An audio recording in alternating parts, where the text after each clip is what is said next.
പൗലോസ് റോമാക്കാർക്കെഴുതിയ ലേഖനം അധ്യായം 10. നിയമത്തിൻ്റെ പരിപൂർത്തി. സഹോദരരെ, എൻ്റെ ഹൃദയപൂർവകമായ ആഗ്രഹവും ഇസ്രായേലിനു വേണ്ടി ദൈവത്തോടുള്ള എൻ്റെ പ്രാർത്ഥനയും അവർ രക്ഷിക്കപ്പെടണം എന്നതാണ്. അവർക്ക് ദൈവത്തെക്കുറിച്ച് തീക്ഷ്ണതയുണ്ടെന്ന് ഞാൻ സാക്ഷ്യപ്പെടുത്തുന്നു. ആ തീക്ഷ്ണത ശരിയായ അറിവിൻ്റെ അടിസ്ഥാനത്തിലല്ലെന്നേയുള്ളൂ. എന്നാൽ ദൈവത്തിൻ്റെ നീതിയെക്കുറിച്ച് അവർ അജ്ഞരാകൊണ്ടും തങ്ങളുടെ തന്നെ നീതി സ്ഥാപിക്കാൻ വ്യഗ്രത കാണിക്കുന്നതുകൊണ്ടും ദൈവനീതിക്ക് അവർ കീഴ്വഴങ്ങിയില്ല. വിശ്വസിക്കുന്ന ഏതൊരുവനും നീതീകരിക്കപ്പെടുന്നതിന് ക്രിസ്തു നിയമത്തെ പൂർത്തീകരിച്ചിരിക്കുന്നു. എല്ലാവർക്കും രക്ഷ. നിയമാധിഷ്ഠിതമായ നീതി പ്രവർത്തിക്കുന്നവർക്ക് അതുമൂലം ജീവൻ ലഭിക്കും എന്ന് മോശ എഴുതുന്നു. വിശ്വാസാധിഷ്ഠിതമായ നീതിയാകട്ടെ ഇങ്ങനെ പറയുന്നു: ക്രിസ്തുവിനെ താഴേക്ക് കൊണ്ടുവരാൻ സ്വർഗത്തിലേക്ക് ആര് കയറും എന്ന് നീ ഹൃദയത്തിൽ പറയരുത്. അഥവാ ക്രിസ്തുവിനെ മരിച്ചവരിൽ നിന്ന് ഉയർത്താൻ പാതാളത്തിലേക്ക് ആര് ഇറങ്ങും എന്നും പറയരുത്. എന്നാൽ പിന്നെ എന്താണ് പറയുന്നത്? വചനം നിനക്ക് സമീപസ്ഥമാണ്, നിന്റെ അധരത്തിലും നിന്റെ ഹൃദയത്തിലും അതുണ്ട്. ഞങ്ങൾ പ്രസംഗിക്കുന്ന വിശ്വാസത്തിൻ്റെ വചനം തന്നെ. ആകയാൽ യേശു കർത്താവാണ് എന്ന് അധരം കൊണ്ട് ഏറ്റുപറയുകയും ദൈവം അവനെ മരിച്ചവരിൽ നിന്ന് ഉയിർപ്പിച്ചു എന്ന് ഹൃദയത്തിൽ വിശ്വസിക്കുകയും ചെയ്താൽ നീ രക്ഷ പ്രാപിക്കും. എന്തുകൊണ്ടെന്നാൽ മനുഷ്യൻ ഹൃദയം കൊണ്ട് വിശ്വസിക്കുകയും തന്മൂലം നീതീകരിക്കപ്പെടുകയും ചെയ്യുന്നു. അവൻ അധരം കൊണ്ട് ഏറ്റുപറയുകയും തന്മൂലം രക്ഷ പ്രാപിക്കുകയും ചെയ്യുന്നു. അവനിൽ വിശ്വസിക്കുന്ന ഒരുവനും ലജ്ജിക്കേണ്ടി വരികയില്ല എന്നാണല്ലോ വിശുദ്ധ ഗ്രന്ഥം പറയുന്നത്. യഹൂദനും ഗ്രീക്കുകാരനും തമ്മിൽ വ്യത്യാസമില്ല. ഒരുവൻ തന്നെയാണ് എല്ലാവരുടെയും കർത്താവ്. തന്നെ വിളിച്ചപേക്ഷിക്കുന്ന എല്ലാവരുടെയും മേൽ അവിടുന്ന് തൻ്റെ സമ്പത്ത് വർഷിക്കുന്നു. എന്തെന്നാൽ കർത്താവിൻ്റെ നാമം വിളിച്ചപേക്ഷിക്കുന്ന എല്ലാവരും രക്ഷ പ്രാപിക്കും. പ്രഘോഷണവും വിശ്വാസവും. എന്നാൽ തങ്ങൾ വിശ്വസിച്ചിട്ടില്ലാത്ത ഒരുവനെ അവർ എങ്ങനെ വിളിച്ചപേക്ഷിക്കും? ഒരിക്കലും കേട്ടിട്ടില്ലാത്തവനിൽ എങ്ങനെ വിശ്വസിക്കും? പ്രസംഗകനില്ലാതെ എങ്ങനെ കേൾക്കും? അയക്കപ്പെടുന്നില്ലെങ്കിൽ എങ്ങനെ പ്രസംഗിക്കും? സുവിശേഷം പ്രസംഗിക്കുന്നവരുടെ പാദങ്ങൾ എത്ര സുന്ദരം എന്നാണല്ലോ എഴുതപ്പെട്ടിരിക്കുന്നത്. എന്നാൽ എല്ലാവരും സുവിശേഷം അനുസരിച്ചില്ല. കർത്താവേ, ഞങ്ങളുടെ സന്ദേശം കേട്ടിട്ട് വിശ്വസിച്ചവൻ ആരാണ് എന്ന് യേശയ്യ ചോദിക്കുന്നുണ്ടല്ലോ. ആകയാൽ വിശ്വാസം കേൾവിയിൽ നിന്നും, കേൾവി ക്രിസ്തുവിനെ പറ്റിയുള്ള പ്രസംഗത്തിൽ നിന്നുമാണ്. എന്നാൽ അവർ കേട്ടിട്ടില്ലേ എന്ന് ഞാൻ ചോദിക്കുന്നു. തീർച്ചയായും ഉണ്ട്. എന്തെന്നാൽ അവരുടെ ശബ്ദം ഭൂമി മുഴുവനിലും വ്യാപിച്ചിരിക്കുന്നു. അവരുടെ വചനങ്ങൾ ലോകത്തിൻ്റെ സീമകൾ വരെയും. ഞാൻ വീണ്ടും ചോദിക്കുന്നു, ഇസ്രായേൽ ഇത് ഗ്രഹിച്ചില്ലയോ?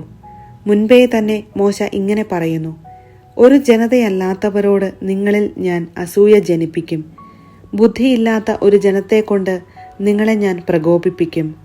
ഏശയ്യായും ധൈര്യപൂർവം പറയുന്നു: എന്നെ തേടാത്തവർ എന്നെ കണ്ടെത്തി, എന്നെപ്പറ്റി അന്വേഷിക്കാത്തവർക്ക് ഞാൻ എന്നെ വെളിപ്പെടുത്തി.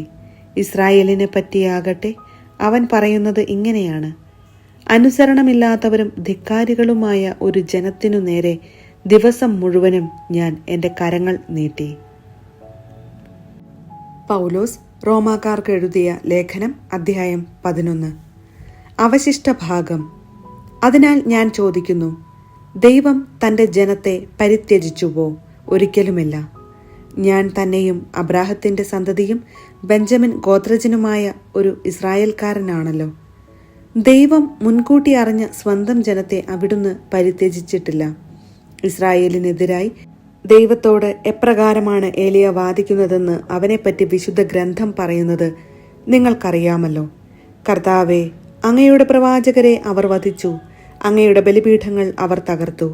അവശേഷിക്കുന്നവൻ ഞാൻ മാത്രമാണ്. അവർ എൻ്റെ ജീവനെയും തേടുന്നു. എന്നാൽ ദൈവം അവനോട് മറുപടി പറഞ്ഞതെന്താണെന്നോ? ബാലിൻ്റെ മുൻപിൽ മുട്ടുകുത്താത്ത 7000 പേരെ എനിക്ക് വേണ്ടി ഞാൻ മാറ്റി നിർത്തിയിട്ടുണ്ട്. അപ്രകാരം തന്നെ കൃപയാൽ തെരഞ്ഞെടുക്കപ്പെട്ട ഒരു അവശിഷ്ട ഭാഗം ഇക്കാലഘട്ടത്തിലും ഉണ്ട്. അത് കൃപയാലാണെങ്കിൽ പ്രവൃത്തികളിൽ അധിഷ്ഠിതമല്ല. കൃപയാലല്ലെങ്കിൽ കൃപ ഒരിക്കലും കൃപ ആയിരിക്കുകയില്ല. അതുകൊണ്ടെന്ത്? ഇസ്രായേൽ അന്വേഷിച്ചത് അവർക്ക് ലഭിച്ചില്ല. തെരഞ്ഞെടുക്കപ്പെട്ടവർക്ക് അത് ലഭിച്ചു. മറ്റുള്ളവരുടെ ഹൃദയം കഠിനമായി പോയി. ഇങ്ങനെ എഴുതപ്പെട്ടിരിക്കുന്നു: ദൈവം അവർക്ക് നിദ്രാലസമായ ആത്മാവും കാഴ്ചയില്ലാത്ത കണ്ണുകളും കേൾവിയില്ലാത്ത ചെവികളുമാണ് ഇന്നേ വരെ നൽകിയത്. അതുപോലെ തന്നെ ദാവീദ് പറയുന്നു: അവരുടെ വിരുന്ന് അവർക്ക് കെണിയും കുരുക്കും ഇടർച്ചയും പ്രതികാരവുമായി തീരട്ടെ. അവരുടെ കണ്ണുകൾ കാഴ്ച നശിച്ച് ഇരുണ്ടു പോകട്ടെ. അവരുടെ നട്ടെല്ല് എപ്പോഴും വളഞ്ഞിരിക്കട്ടെ. വിജാതീയർ പ്രാപിച്ച രക്ഷ. ആകയാൽ ഞാൻ ചോദിക്കുന്നു, അവർക്ക് കാലിടറിയത് വീഴുവാനായിരുന്നുവോ? ഒരിക്കലുമല്ല. ഇസ്രായേൽക്കാരുടെ പാപം നിമിത്തം വിജാതീയർക്ക് രക്ഷ ലഭിച്ചു. തന്മൂലം അവർക്ക് വിജാതീയരോട് അസൂയ ഉളവായി. അവരുടെ പാപം ലോകത്തിന്റെ നേട്ടവും അവരുടെ പരാജയം വിജാതീയരുടെ നേട്ടവും ആയിരുന്നെങ്കിൽ അവരുടെ പരിപൂർണത എന്തൊരു നേട്ടമാകുമായിരുന്നു.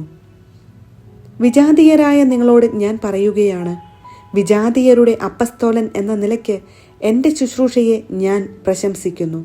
അതുവഴി എൻ്റെ കൂട്ടരായ യഹൂദരെ അസൂയാകുലരാക്കാനും അങ്ങനെ അവരിൽ കുറെ പേരെയെങ്കിലും രക്ഷിക്കാനും എനിക്ക് ഇടയാകുമല്ലോ. എന്തുകൊണ്ടെന്നാൽ അവരുടെ തിരസ്കാരം ലോകത്തിൻ്റെ അനുരഞ്ജനമായെങ്കിൽ അവരുടെ സ്വീകാരം മൃതരിൽ നിന്നുള്ള ജീവനല്ലാതെ മറ്റെന്തായിരിക്കും? ധാന്യമാവിൽ നിന്ന് ആദ്യ ഫലമായി സമർപ്പിക്കപ്പെട്ടത് പരിശുദ്ധമെങ്കിൽ അത് മുഴുവൻ പരിശുദ്ധമാണ്. വേരു പരിശുദ്ധമെങ്കിൽ ശാഖകളും അങ്ങനെ തന്നെ. ഒലിവ് മരത്തിൻ്റെ ശാഖകളിൽ ചിലത് മുറിച്ചു കളഞ്ഞിട്ട് കാട്ടൊലിവിൻ്റെ മുളയായ നിന്നെ അവിടെ ഒട്ടിക്കുകയും വേരിൽ നിന്നു വരുന്ന ജീവരസം നീ പങ്കുപറ്റുകയും ചെയ്യുന്നെങ്കിൽ നീ ആ ശാഖകളേക്കാൾ വലിയവനാണ് എന്ന് അഭിമാനിക്കരുത്. അഭിമാനിക്കുന്നെങ്കിൽ നീ വേരിനെ താങ്ങുകയല്ല, വേര് നിന്നെ താങ്ങുകയാണ് എന്ന് ഓർത്തുകൊള്ളുക. എന്നെ ഒട്ടിച്ചു ചേർക്കേണ്ടതിനാണ് ശാഖകൾ മുറിക്കപ്പെട്ടത് എന്ന് നീ പറഞ്ഞേക്കാം. അതു ശരി തന്നെ. അവരുടെ അവിശ്വാസം നിമിത്തം അവർ വിച്ഛേദിക്കപ്പെട്ടു. എന്നാൽ നീ വിശ്വാസം വഴി ഉറച്ചു നിൽക്കുന്നു. ആകയാൽ അഹങ്കാരം വെടിഞ്ഞ് ഭയത്തോടെ വർത്തിക്കുക. എന്തെന്നാൽ സ്വാഭാവിക ശാഖകളോട് ദൈവം ദാക്ഷിണ്യം കാണിക്കാത്ത നിലയ്ക്ക് നിന്നോടും കാണിക്കുകയില്ല. അതുകൊണ്ട് ദൈവത്തിൻ്റെ കാരുണ്യവും കാഠിന്യവും നിന്റെ ശ്രദ്ധയിലിരിക്കട്ടെ. വീണവനോട് കാഠിന്യവും ദൈവത്തിൻ്റെ കൃപയിൽ നിലനിന്നാൽ നിന്നോട് കാരുണ്യവും അവിടുന്ന് കാണിക്കും. അല്ലെങ്കിൽ നീയും മുറിച്ചു നീക്കപ്പെടും. തങ്ങളുടെ അവിശ്വാസത്തിൽ തുടരാത്ത പക്ഷം അവരും ഒട്ടിച്ചു ചേർക്കപ്പെടും. അവരെ വീണ്ടും ഒട്ടിച്ചു ചേർക്കാൻ ദൈവത്തിന് കഴിയും. വനത്തിലെ ഒലിവു മരത്തിൽ നിന്ന് നീ മുറിച്ചെടുക്കപ്പെട്ടു. കൃഷിസ്ഥലത്തെ നല്ല ഒലിവിന്മേൽ പ്രകൃതി സഹജമല്ലാത്ത വിധം ഒട്ടിക്കപ്പെടുകയും ചെയ്തു. അങ്ങനെയെങ്കിൽ ഈ സ്വാഭാവിക ശാഖകൾ അവയുടെ തായ്തണ്ടിൽ വീണ്ടും ഒട്ടിക്കപ്പെടുക എത്രയോ യുക്തം. ഇസ്രായേലിന്റെ പുനരുദ്ധാരണം. സഹോദരരെ, ജ്ഞാനികളാണെന്ന് അഹങ്കരിക്കാതിരിക്കേണ്ടതിന് നിങ്ങൾ ഈ രഹസ്യം മനസ്സിലാക്കിയിരിക്കണം. ഇസ്രായേലിൽ കുറെ പേർക്കു മാത്രമേ ഹൃദയകാഠിന്യം ഉണ്ടായിട്ടുള്ളൂ. അതും വിജാതീയർ പൂർണ്ണമായി സ്വീകരിക്കപ്പെടുന്നതുവരെ മാത്രം. അതിനുശേഷം ഇസ്രായേൽ മുഴുവൻ രക്ഷ പ്രാപിക്കും. എഴുതപ്പെട്ടിരിക്കുന്നതും അങ്ങനെ തന്നെ. സിയോനിൽ നിന്ന് വിമോചകൻ വരും. അവിടുന്ന് യാക്കോബിൽ നിന്ന് അധർമ്മം അകറ്റിക്കളയും. ഞാൻ അവരുടെ പാപങ്ങൾ ഉന്മൂലനം ചെയ്യുമ്പോൾ ഇത് അവരുമായുള്ള എൻ്റെ ഉടമ്പടിയായിരിക്കും. സുവിശേഷം സംബന്ധിച്ച് നിങ്ങളെ പ്രതി അവർ ദൈവത്തിൻ്റെ ശത്രുക്കളാണ്. തെരഞ്ഞെടുപ്പ് സംബന്ധിച്ചാകട്ടെ അവരുടെ പൂർവികരെ പ്രതി അവർ സ്നേഹഭാജനങ്ങളാണ്. എന്തെന്നാൽ ദൈവത്തിൻ്റെ ദാനങ്ങളും വിളിയും പിൻവലിക്കപ്പെടാവുന്നതല്ല. ഒരിക്കൽ നിങ്ങൾ ദൈവത്തെ അനുസരിക്കാത്തവരായിരുന്നു. എന്നാൽ അവരുടെ അനുസരണക്കേടു നിമിത്തം നിങ്ങൾക്ക് കൃപ ലഭിച്ചു. അതുപോലെ തന്നെ നിങ്ങൾക്ക് ലഭിച്ച കൃപ നിമിത്തം അവർക്കും കൃപ ലഭിക്കേണ്ടതിന് ഇപ്പോൾ അവർ അനുസരണമില്ലാത്തവരായിരിക്കുന്നു. എന്തെന്നാൽ എല്ലാവരോടും കൃപ കാണിക്കാൻ വേണ്ടി ദൈവം എല്ലാവരെയും അനുസരണമില്ലാത്തവരാക്കി. ദൈവത്തിൻ്റെ സമ്പത്തിൻ്റെയും ജ്ഞാനത്തിൻ്റെയും അറിവിൻ്റെയും ആഴം!